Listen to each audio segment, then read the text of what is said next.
Dissolution of a partnership firm के problem में अगर बैलेंस शीट में joint life policy and joint life policy fund दिया गया हो तो हम कैसे करेंगे। हेलो एवरीवन, आज ऐसा एक इंटरेस्टिंग प्रॉब्लम मैं लेके आई हूं आपके लिए।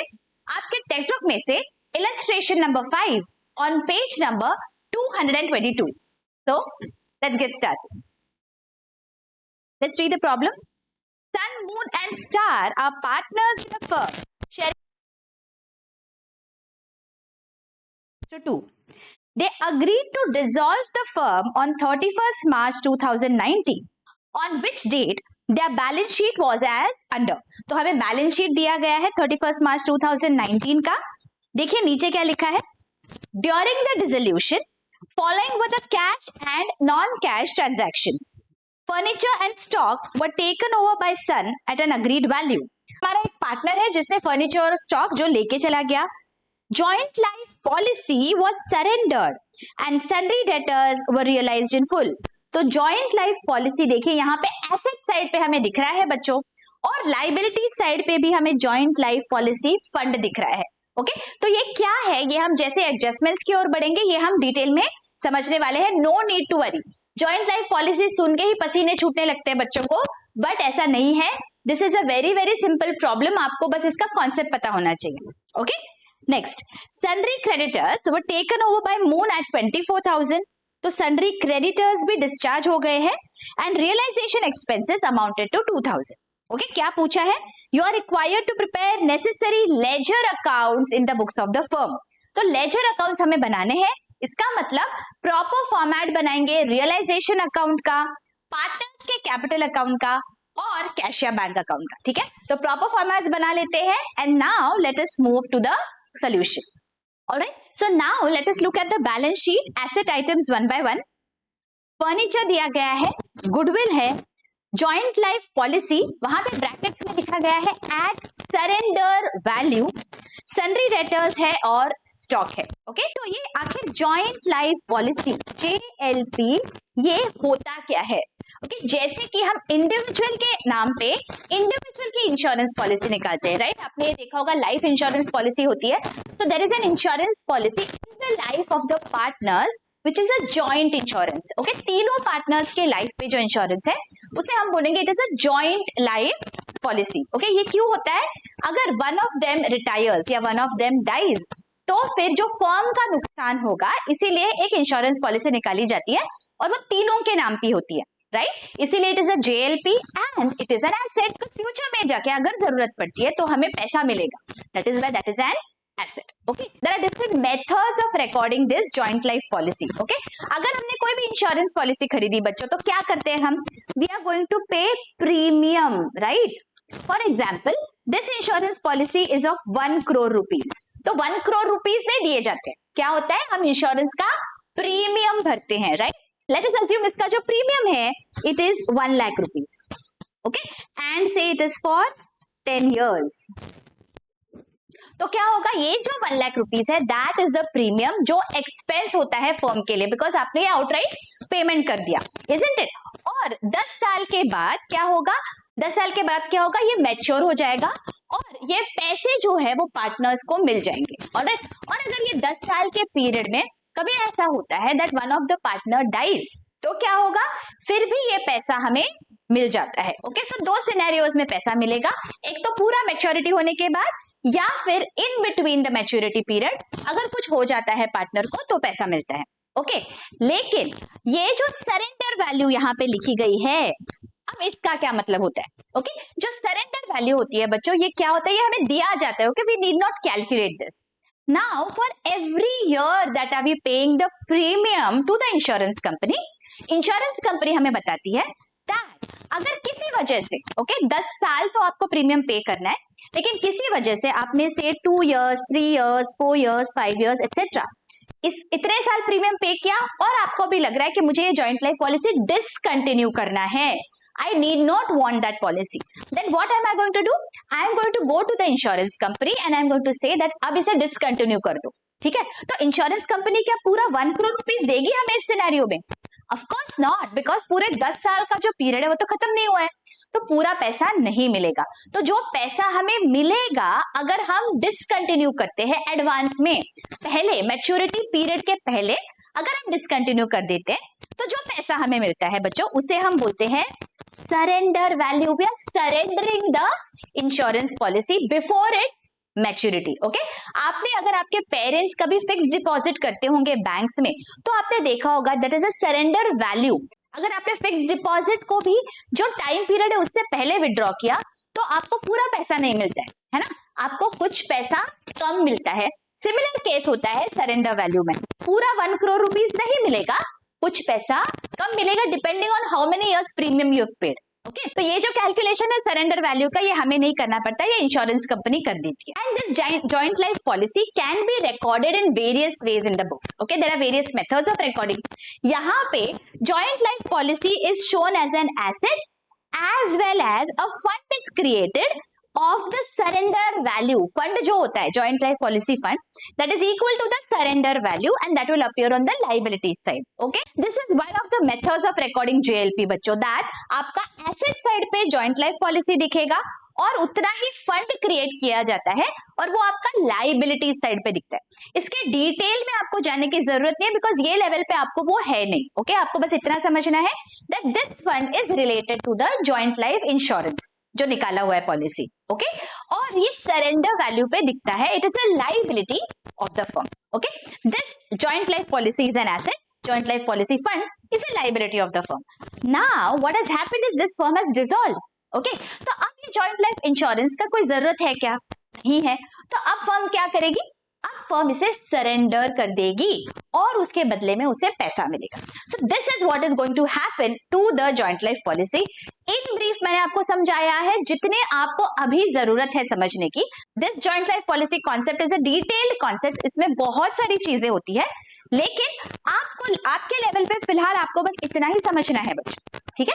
Now this is an asset, तो क्या करेंगे हम, जैसे सारे एसेट्स को हम ट्रांसफर कर देते हैं रियलाइजेशन अकाउंट में, तो जॉइंट लाइफ पॉलिसी को भी हम रियलाइजेशन अकाउंट में ट्रांसफर कर देंगे बच्चों। कौन से एसेट्स ट्रांसफर करेंगे हम, देखो पहले तो हमारी एंट्री आ जाएगी realisation account debit to sundry assets. कौन से है एसेट्स, देखो furniture 20, goodwill 13, furniture 20,000, goodwill 13,000, joint life policy 30,000, debtors 60,000, joint life policy debtors और है स्टॉक। ओके, तो ये 5 हमारे एसेट्स है, 22,000 का स्टॉक है, तो ये सब हमने अभी ट्रांसफर कर दिया रियलाइजेशन अकाउंट को। Remember you have to transfer the policy also to the realisation account because it is an asset, right. कितनी है total, so this is 1,45,000। Alright, अब नेक्स्ट क्या है, कैश एट बैंक 40,000, तो इसका हमें अलग से अकाउंट बनाना है। सो 40,000 मेरे यहां पे दिखेंगे in my bank account to balance brought down. Okay, and capital account of Moon है बच्चों 10,000। और रिमेंबर कैपिटल को डेबिट साइड पे है, डेबिट बैलेंस है, एसेट साइड है, सो मून के अकाउंट में चलेंगे। प्लीज रिमेंबर यहाँ पे गलती होने के बहुत चांसेस होते हैं।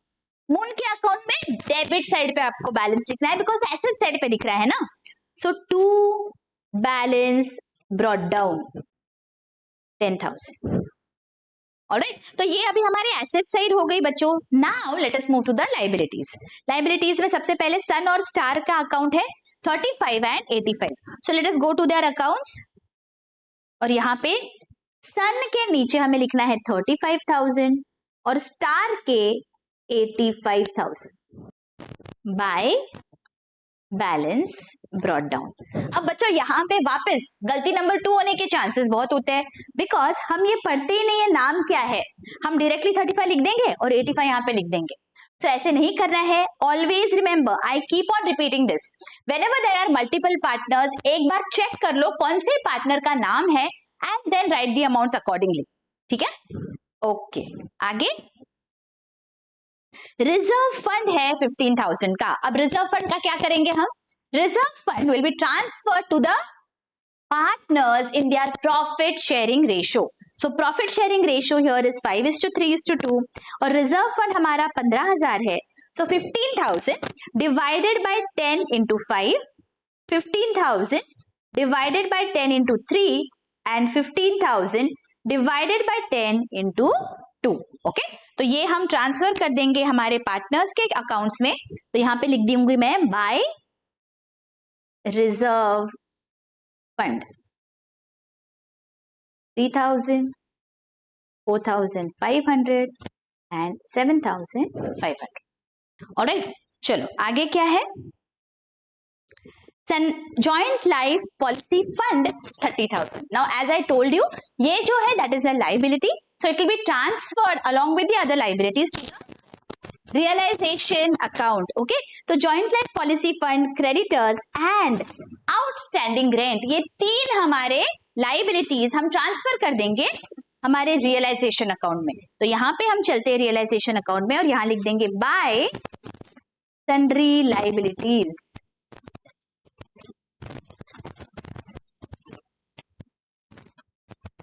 Joint life policy fund 30,000, creditors and outstanding rent 26,000, 4,000, outer column 60,000.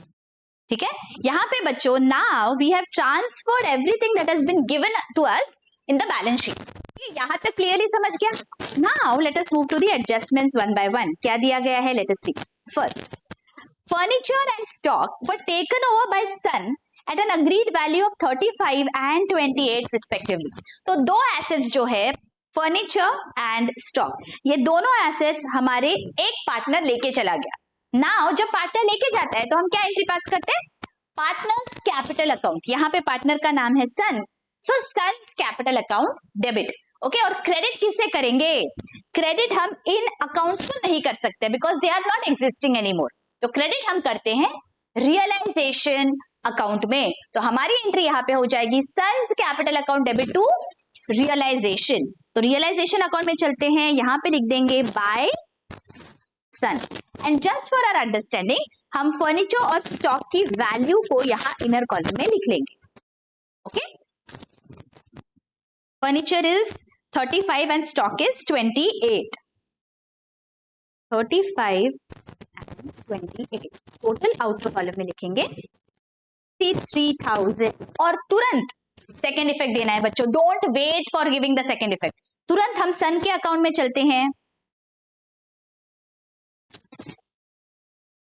सन के अकाउंट में, और यहां पे डेबिट साइड पे आएगा 63,000 टू रियलाइजेशन. ऑलवेज रिमेंबर, तुरंत आपको एडजस्टमेंट्स के सेकेंड इफेक्ट्स देने हैं बच्चों. Next, joint life policy was surrendered. Okay, अब सरेंडर वैल्यू कितनी है? जॉइंट लाइफ पॉलिसी की सरेंडर वैल्यू यहाँ पे देखो. जॉइंट लाइफ पॉलिसी की सरेंडर वैल्यू है 30,000. 30,000 सरेंडर कर दिया. ओके, और ये हमें पूरा पैसा मिल गया because that is the surrender value. Okay, मतलब अगर बीच में कभी डिसकंटिन्यू हो जाता है तो इतने पैसे मिलेंगे. हमने एक एसेट दिया जिसके बदले में हमें पैसा मिला, तो एंट्री क्या हो जाएगी? Bank account debit to realisation, because ये एसेट अब रियलाइजेशन अकाउंट में है बच्चों. ठीक है, सो 30,000 मुझे मिला है तो मेरी एंट्री यहाँ पे हो जाएगी bank account debit to realisation. So by bank क्या मिला मुझे? JLP के वजह से 30,000 रुपीज मिला है. Is this clear? Surrender value मतलब जो बैलेंस शीट में दिख रही है सरेंडर वैल्यू 30,000, उतना पैसा मुझे मिल गया. ओके, और क्या दिया है देखो. Debtors were realized in full after allowing a discount of 20%. मतलब जो डेटर्स है उन पे हमें डिस्काउंट देना है. कितना? 20% का. डेटर्स दिख रहे हैं 60,000 पे. हम एक वर्किंग नोट बनाएंगे. 60,000 पे डेटर्स है, हमें 20% डिस्काउंट देना है. सो 20% ऑफ 60,000, ये कितना आ रहा है? 6 + 12, this is 12,000. Original value of debtors is 60,000, discount is 12,000, तो बचता है 48,000। अब इतना जो पैसा है ये हमें डेटर्स से मिला है। Are you getting this? तो हमारी एंट्री हो जाएगी bank account debit to realisation, गलती से डेटर्स मत कहना, ओके, रियलाइजेशन। सो यहाँ पे हम लिख देंगे इनर कॉलम में डेटर्स 48,000 एंड आउटर कॉलम में हमारा हो जाएगा 78,000 टोटल मनी रिसीट। और तुरंत बैंक अकाउंट में चलते हैं, यहाँ पे डेबिट साइड पे लिख देंगे 78,000 टू रियलाइजेशन। ओके, चलो next. Sundry creditors were taken over by Moon at 24,000. So creditors को Moon ने डिस्चार्ज कर दिया, हमारी जो लाइबिलिटी है वो हमारे एक पार्टनर ने डिस्चार्ज कर दी, तो पार्टनर के अकाउंट को क्रेडिट कर देंगे। और लाइबिलिटीज कहाँ पे दिख रहे हैं? वो दिख रहे हैं रियलाइजेशन में।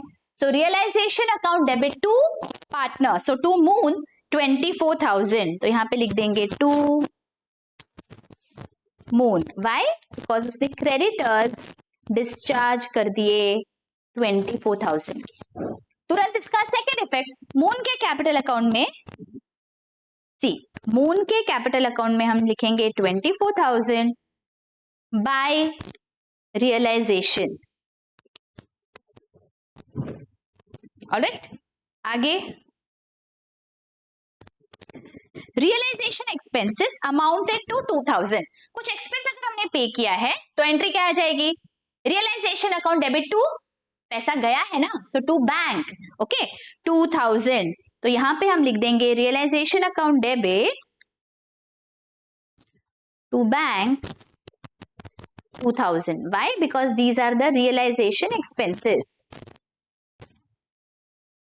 तुरंत बैंक में इसका सेकेंड इफेक्ट जाएगा।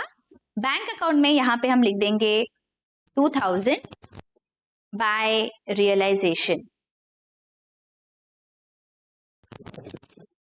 ऑलराइट, अब हमें जो जो यहाँ पे एडजस्टमेंट्स दिए गए थे बच्चों वो सारे हमने कर लिए। डिसोल्यूशन के प्रॉब्लम से हमें क्या करना होता है? At the end we are going to check whether we have paid all the outside liabilities, because हम ऐसे ही बस बिजनेस बंद करके तो जा नहीं सकते।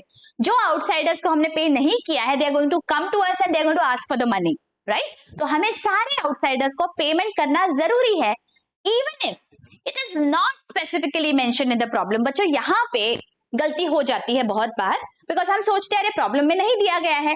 बट प्लीज रिमेंबर, कोई भी आउटसाइडर जो है जिसे हमें पैसा देना है, क्या वो हमें ऐसे ही धंधा बंद करके जाने देगा if we don't pay the money?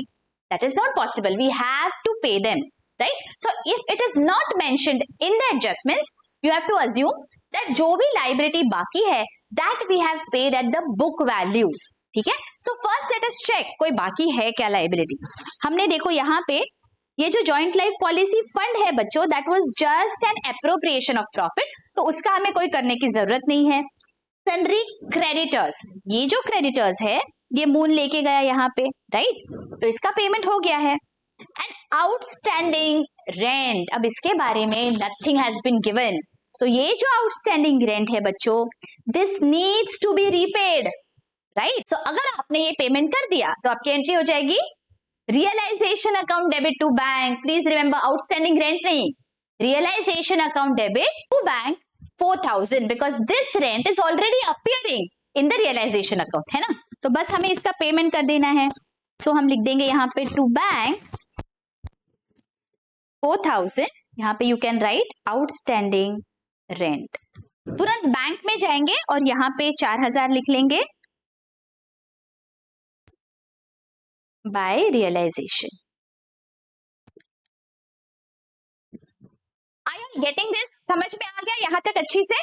Okay, अब क्या करना है? अब everything else is done, now let us close the realisation account and find out whether there is a loss और प्रॉफिट। नाउ बच्चों, जब हमने टोटल्स किए तो हमारे ध्यान में आता है that the credit side is heavier and there is a profit of 26,000. Now this profit we have to transfer in the profit sharing ratio to the three partners. So हमारे यहाँ पे profit sharing ratio में transfer कर देंगे 13,000, 7,800 and 5,200. तुरंत इसके second effect आएंगे हमारे पार्टनर्स के कैपिटल अकाउंट में। तो पार्टनर के कैपिटल अकाउंट में चलते हैं और यहां पे लिख देंगे बाय रियलाइजेशन 13,000, 7,800 एंड 5,200। अब क्या बचा? अब बस पार्टनर्स के कैपिटल अकाउंट को क्लोज करना है बच्चों। So now let us find out whether there is a debit और a credit balance in the partners capital account. Okay, तो सन के केस में बच्चों देखो, डेबिट साइड की टोटल है 63,000 और क्रेडिट साइड की हमारी टोटल आ रही है 55,500. So 63,000 is higher, that is why I am writing this here. Okay, और जो साइड की टोटल कम है, यहाँ पे कौन से साइड की टोटल कम आ रही है? क्रेडिट साइड की, राइट? तो जो डिफरेंस है हम वो क्रेडिट साइड पे लिखेंगे बच्चों, ठीक है? तो डिफरेंस कितना है? 63,000 minus 55,500, that gives me 7,500. Please remember, यहाँ पे भी बहुत बार गड़बड़ हो जाती है बच्चों, हमें समझ नहीं आता है कौन से साइड पे लिखना है।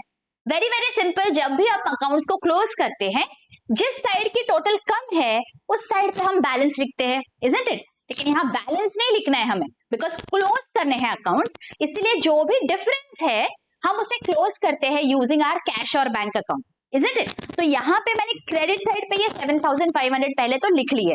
नाउ दोनों साइड की टोटल मेरी सेम हो जाएगी। ये जो 7,500 है ये क्या है? दिस इज द अमाउंट जो उसे लाना पड़ेगा। व्हाई? बिकॉज उसका डेबिट साइड हायर है ना, तो उसे पैसा उतना लाना पड़ेगा बिजनेस में। तो यहाँ पे हो जाएगा by bank account 7,500। Getting it? Bank account में अभी चलते हैं तुरंत और ये इफेक्ट दे देंगे। बैंक अकाउंट में यहाँ पे लिख देंगे टू सन 7,500, ठीक है? सारे पार्टनर्स का बस इसी तरह हमें करना है। मून के केस में अगर देखते हैं तो डेबिट साइड की टोटल 10,000 है और क्रेडिट साइड की टोटल है 36,300। मतलब मून के केस में ठीक ऑपोजिट है, क्रेडिट साइड की टोटल ज्यादा है 36,300 और डेबिट साइड की टोटल कम आ रही है। तो जो ये डिफरेंस है वो हमें लिखना है जहां की टोटल कम है। डेबिट साइड की टोटल कम है तो यहां मैं लिख दूंगी 26,300। Now what does this show? That in the case of Moon, credit side is heavier, so he has to be repaid that much amount. तो यहाँ पे हम लिख देंगे to bank account 26,300, ठीक है? तुरंत बैंक अकाउंट में चलते हैं और वहां पे 26,300 लिख देंगे by Moon. Okay, and lastly star के अकाउंट में डेबिट साइड पे देयर इज नथिंग और क्रेडिट साइड की कितनी है टोटल देखो 93,200। तो इसका मतलब है उसकी क्रेडिट साइड में जितना अमाउंट है that entire amount has to be paid to him. So 93,200 has to be paid to star. Okay, so यहां पे हम लिख लेंगे 93,200 बाय स्टार। और अब बारी आती है जादू की। क्या? अगर हमने सब कुछ सही किया होगा तो यहाँ पे हमारा बैंक अकाउंट अपने आप टैली हो जाता है। सो लेट अस सी क्या टोटल आ रही है। यहाँ पे मेरी टोटल आ रही है 125,500 एंड क्रेडिट साइड की टोटल भी आ रही है 125,500। Okay, this is the beauty of accountancy बच्चों। Then and there we can understand whether we have solved this correctly और not. Now tell me, is resolution really difficult? अगर आप conceptually solve करेंगे बच्चों, believe me it is extremely easy. You have to understand the concepts and I am ensuring that I explain the concepts बहुत detail में। Okay, अगर lectures अच्छे लग रहे हैं, अगर आपके डाउट्स क्लियर हो रहे हैं बच्चों, तो बिल्कुल कंजूसी मत करिए, लाइक करिए, शेयर करिए आपके फ्रेंड्स और कलीग्स में और एक कमेंट जरूर कर दीजिए बच्चों। Your comments truly keep us motivated in getting such lectures for you. मिलती हूँ आपको नेक्स्ट लेक्चर्स में। Till then take care, bye bye.